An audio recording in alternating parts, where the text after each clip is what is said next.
41 अनुच्छेद 41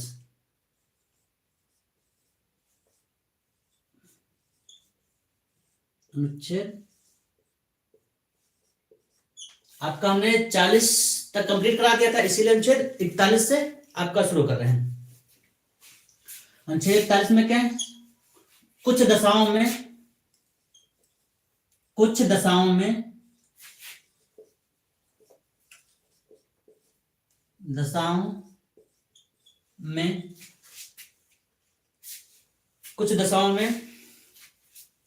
अनुच्छेद 41 कुछ दशाओं में काम शिक्षा तथा लोक सहायता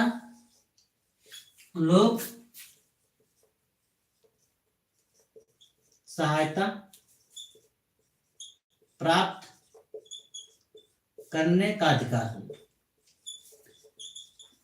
इसको आम जनता है उसके लिए कुछ दिशाओं में काम शिक्षा और लोक सहायता प्राप्त करने का अधिकार है, या एक कह दो कि कुछ दिशाओं में काम शिक्षा तथा लोक सहायता प्रदान करने का राज्य का कर्तव्य। जो नीति निर्देशक तत्व है वह राज्य के लिए देंगे। राज्य मतलब राज्य को अपने बता दिया था, राज्य किसे कहते हैं? जिसके पास अपना निश्चित विभाग हो, अपनी जनसंख्या हो, अपनी सरकार हो, अपनी संप्रभुता हो, वह राज्य है। ठीक है, तो अनुच्छेद आपका कह रहा है कुछ दशाओं में काम शिक्षा तथा लोक सहायता प्राप्त करने का अधिकार। लोक सहायता आपको कई प्रकार की लोक सहायता दी जाती है। कभी कभार जब आपको न्यायालय में जरूरत होती है तो आपको सरकारी अधिवक्ता भी प्रोवाइड करा दिए जाते हैं।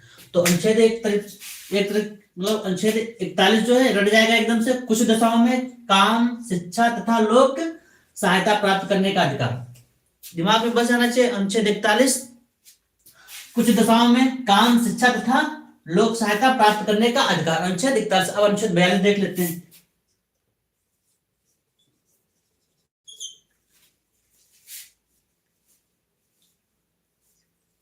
अनुच्छेद 42। अनुच्छेद 41 में कुछ दशाओं में काम शिक्षा तथा लोक सहायता प्राप्त करने का अधिकार। अनुच्छेद 42 में सबसे महत्वपूर्ण आपको प्रसूति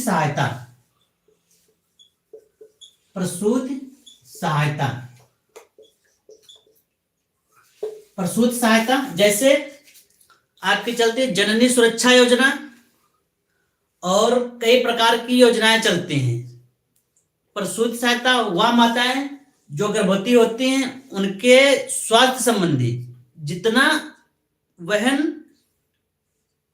करना अनिवार्य हो, खर्चा को लेकर के, स्वास्थ्य को लेकर के, वह राज्य उतना वहन करेगा। ठीक है, तो प्रसूति सहायता यह है अनुच्छेद 42 में राज्य का कर्तव्य होगा या हमारा अधिकार होगा। यह अधिकार ऐसे जो हम न्यायालय में नहीं इसको ले जा सकते हैं कि हमको यह राज्य दे, मगर यह राज्य का कर्तव्य है कि वह प्रसूति सहायता प्रदान करे, और यह हमारा अधिकार है कि हम मतलब जो हमारी माताएं हैं उनको जो प्रसूति सहायता का लाभ मिल सके। अनुच्छेद 42। अनुच्छेद 43 में आ जाते हैं। अनुच्छेद 43 अनुच्छेद 43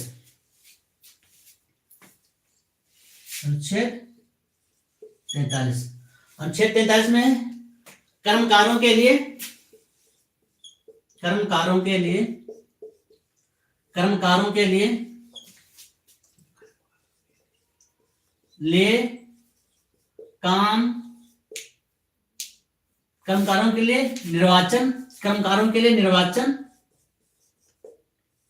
निर्वाचन काम तथा कुटीर उद्योगों का बंद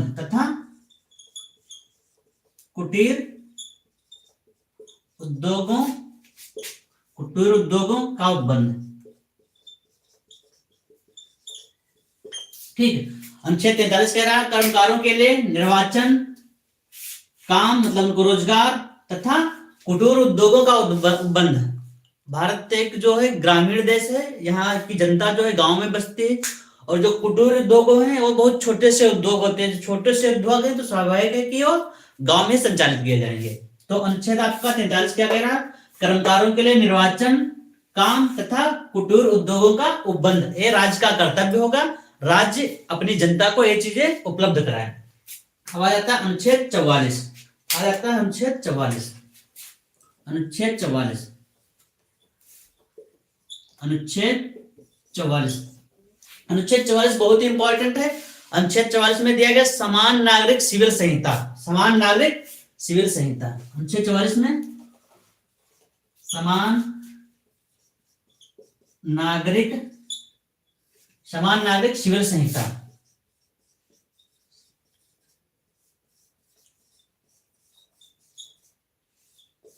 राज्य का कर्तव्य है कि वह संपूर्ण देश में एक जैसी सिविल संहिता को लागू करे। तो अनुच्छेद 44 में क्या, समान नागरिक सिविल संहिता। अनुच्छेद 44 में क्या, समान नागरिक सिविल संहिता। एक बार रिवीजन करा देते हैं। अनुच्छेद 41 में कुछ दिशाओं में काम, शिक्षा तथा लोक सहायता प्राप्त करने का अधिकार। अनुच्छेद 42 में प्रसूति सहायता का उपबंध, प्रसूति सहायता का उपबंध राज्य करेगा। और अनुच्छेद 43 में कर्मकारों के लिए निर्वाचन, काम तथा कुटीर उद्योगों का उपबंध। और अनुच्छेद 44 में है समान नागरिक सिविल संहिता। समान नागरिक सिविल संहिता। अब आपका अगला हो जाएगा आपका अनुच्छेद 45। अनुच्छेद 45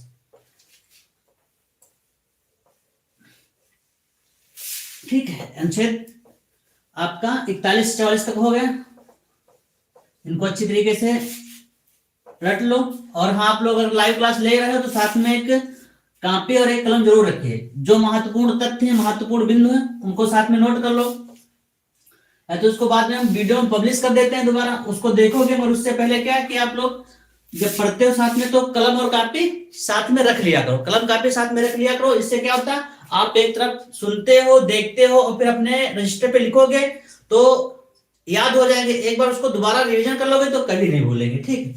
तो अनुच्छेद अगला कौन सा, 45। अनुच्छेद 45। अनुच्छेद 45। अनुच्छेद 45 में कहा गया 6 वर्ष से कम, 6 वर्ष से कम आयु के बच्चों के लिए, 6 वर्ष से कम आयु के बच्चों के लिए राज्य पोषाहार,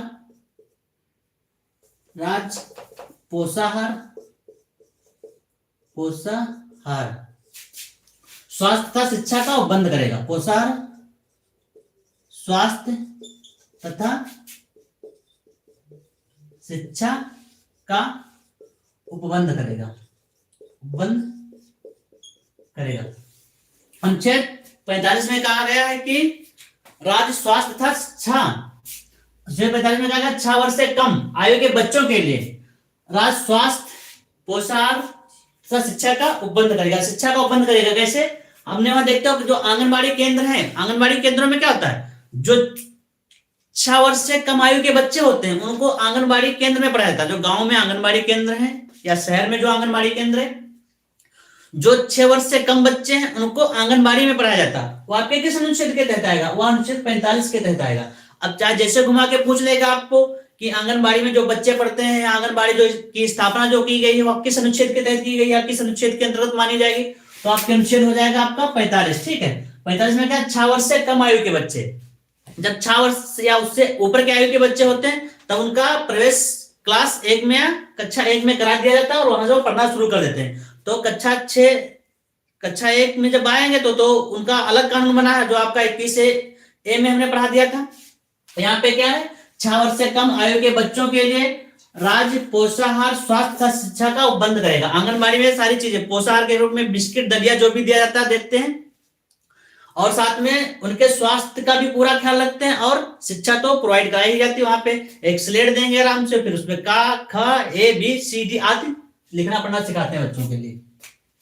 ठीक। अनुच्छेद 46। अनुच्छेद 46।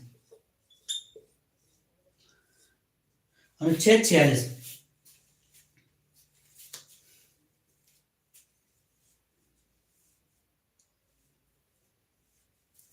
अनुच्छेद 46। अनुच्छेद 46। अनुच्छेद 46 में क्या बताया गया है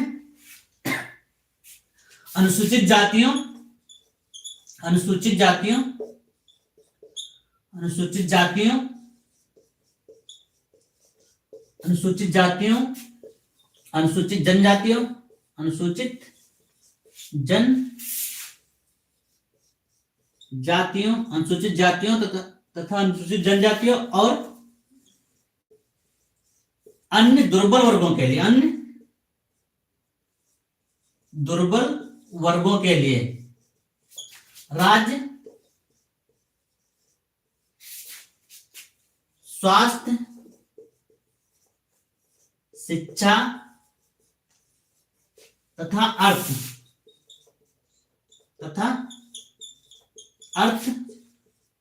संबंधी हितों की अभिवृद्धि करेगा। अर्थ संबंधी हितों की अभिवृद्धि करेगा।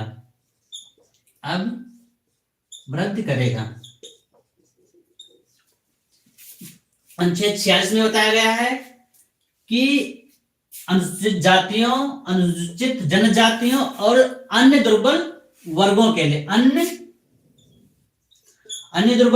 लिए राज्य स्वास्थ्य शिक्षा तथा अर्थ संबंधी हितों की अभिवृद्धि करेगा। अर्थ का मतलब यहाँ पे हो जाएगा धन, रोजी रोटी रोजगार। ठीक, अर्थ का मतलब यहाँ पे धन से होता है। ठीक, अर्थ का मतलब धन से मनी से होता है। ठीक, तो अनुच्छेद 46 में क्या बताया गया? अनुसूचित जातियों, अनुसूचित जनजातियों और अन्य दुर्बल वर्गों के हितों के लिए राज्य स्वास्थ्य शिक्षा तथा अर्थ संबंधी हितों की अभिवृद्धि करेगा। अगला अनुच्छेद आपका आ जाएगा 47। ठीक है, इसको यहां से रेज कर देते हैं, 47 ऊपर बढ़ा देते हैं।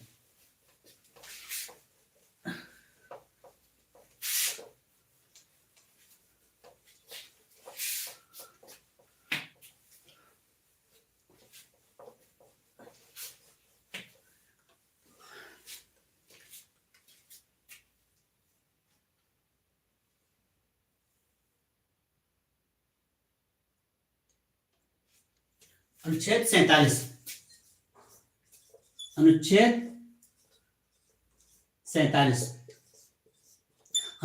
में क्या बताया गया? पोषाहार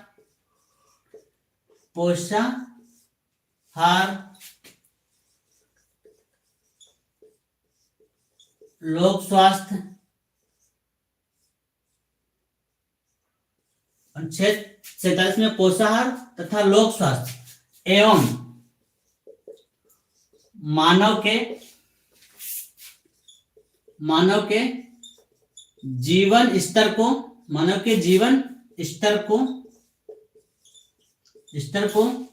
राज्य ऊंचा उठाने का हर संभव प्रयत्न करेगा। राज्य ऊंचा उठाने का, जीवन स्तर को राज्य ऊंचा उठाने संबंधी हितों की अभिवृद्धि। मतलब हमेशा बनाए रखना और उसको आगे बढ़ाते रहना। ठीक है, अभिवृद्धि। अनुच्छेद 47 में कहा गया है पोषाहार लोक स्वास्थ्य एवं मानव जीवन के स्तर को राज्य ऊंचा उठाने संबंधी हितों की अभिवृद्धि करेगा।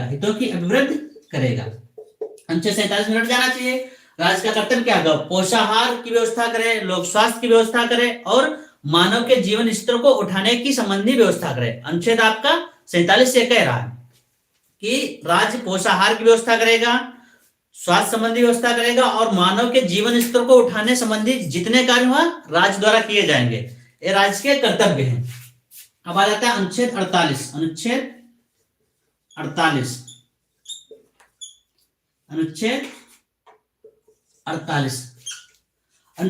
में बताया गया कृषि एवं पशुपालन संबंधी संगठन। ठीक है, कृषि एवं पशुपालन संगठन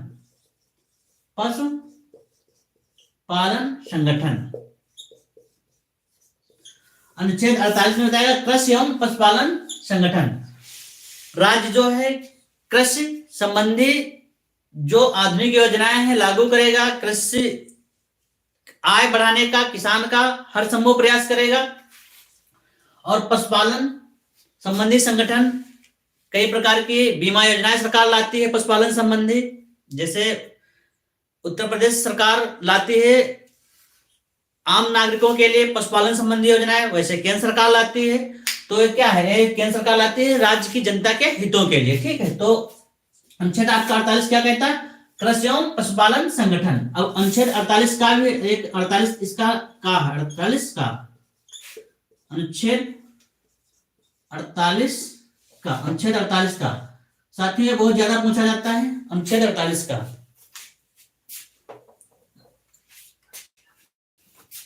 अनुच्छेद 48 का इसमें कहा गया पर्यावरण संरक्षण एवं संवर्धन। पर्यावरण संरक्षण एवं संवर्धन, ठीक है। एक कहा है बाद में जोड़ा गया 42वें संवैधानिक संशोधन के द्वारा जोड़ा गया। क्या कहा कि जो है पर्यावरण संरक्षण एवं संवर्धन संबंधी राज्य प्रत्येक संभव प्रयास करेगा। राज्य का वह कर्तव्य है कि पर्यावरण को स्वच्छ बनाए रखे, तो उसका संवर्धन करे, और पर्यावरण प्रदूषण निवारण संबंधी जितने काम है वह राज्य करे और पर्यावरण को हमारे स्वस्थ रखे। अगला आ जाता है अनुच्छेद 49। अनुच्छेद 49 अनुच्छेद 49 में बताया गया है राष्ट्रीय महत्व के। अनुच्छेद 49 में क्या बताया गया है, बहुत इंपॉर्टेंट है, राष्ट्रीय महत्व के स्मारक स्थानों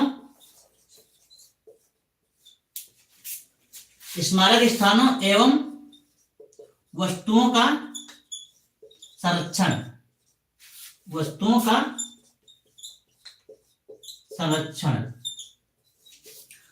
राज्य का कर्तव्य होगा कि वह राष्ट्रीय महत्व के जितने स्मारक हैं, जितने भी बड़ी बिल्डिंग्स हैं, उनका संरक्षण करेगा। तो राज्य का कर्तव्य क्या है, राज्य का कर्तव्य हुआ है कि राष्ट्रीय महत्व के जितने भी स्मारक हैं, स्थान हैं या वस्तुएं हैं, उनका संरक्षण करेगा। तो अनुच्छेद 49 क्या कह रहा है, राष्ट्रीय महत्व के स्मारक स्थानों एवं वस्तुओं का संरक्षण यह राज्य का कर्तव्य होगा।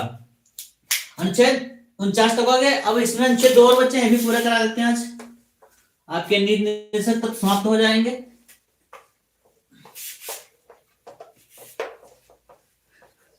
आप लोग कलम कापी लेकर के साथ में बैठा करो, तो जो बोलते जाते हैं साथ में लिख लोगे, सुनोगे, देखोगे, लिखोगे, फिर बाद में दोबारा जब पढ़ोगे तो तिबारा पढ़ने की जरूरत शायद ना पड़े। एग्जाम टाइम में एक बार सरसी नजर से देख लोगे और सारी चीजें रियलाइज हो जाएंगी, आपको लगेगा कि हाँ ये तो हमको पढ़ा है, हमारा रटा हुआ है। और जब पेपर में आएगा तो आप समय ना बर्बाद करके उसका आंसर तुरंत का तुरंत दे देंगे। अनुच्छेद 49 अनुच्छेद 50 आ जाते हैं। अनुच्छेद 50 अनुच्छेद 50 में बताया गया कार्यपालिका का न्यायपालिका से पृथक्करण। कार्यपालिका का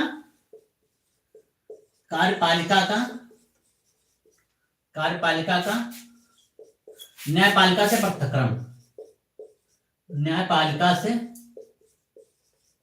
कार्यपालिका का न्यायपालिका से पृथक्करण। पृथक्करण का मतलब होता है अलग करना या अलग होना, ठीक है। तो अनुच्छेद 50 क्या कह रहा है कि कार्यपालिका को न्यायपालिका से अलग रखा जाएगा। अरे कार्यपालिका का मतलब इसलिए क्या है, कार्यपालिका जो है, कार्यपालिका और न्यायपालिका दोनों को अलग कर दिया गया है। आपके किस अनुच्छेद के तहत, अनुच्छेद 50 के तहत कार्यपालिका और न्यायपालिका दूसरे से अलग कर दिया गया, उसका एक दूसरे से अलग कर दिया गया, ठीक है। अब आ जाता है अनुच्छेद आपका 51। अनुच्छेद 51 में क्या है, अंतरराष्ट्रीय शांति तथा सुरक्षा संबंधी अपराध। अंतरराष्ट्रीय शांति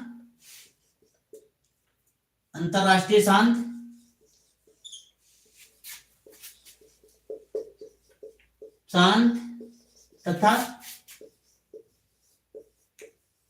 सुरक्षा संबंधी अपराध।